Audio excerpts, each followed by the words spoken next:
So who are pelvic floor muscle strengthening exercises for?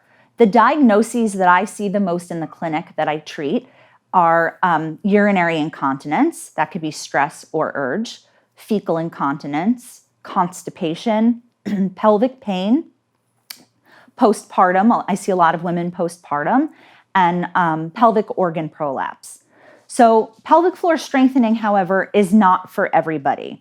So I encourage you, if you're doing these exercises and the issue that you're having is getting worse or not changing at all, I encourage you to seek out a consultation with a pelvic floor physical therapist.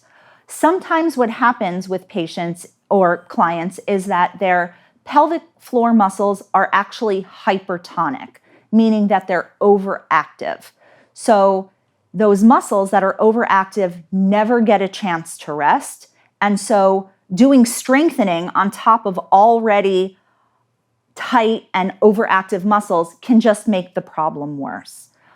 The other thing too, and this is another thing that I stress in addition to the breathing, is the number of reps a day.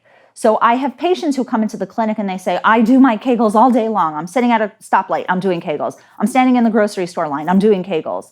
Number one, Kegels, like we just talked about, are not for everybody. Number two, research has shown that to see significant changes in the pelvic floor, 60 to 80 reps a day is sufficient. And when I say 60 to 80 reps a day, I don't mean 60 to 80 reps consecutively, but broken up throughout the day.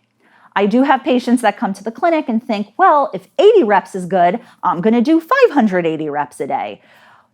That's too much. And what happens is if you overdo it, one of two things can happen. One, those muscles then become hypertonic. Number two, those muscles are so weak from being so fatigued that the symptoms that you have, whether it's incontinence or pain, just gets worse. So 60 to 80 reps a day, broken up throughout the day, is a hard rule.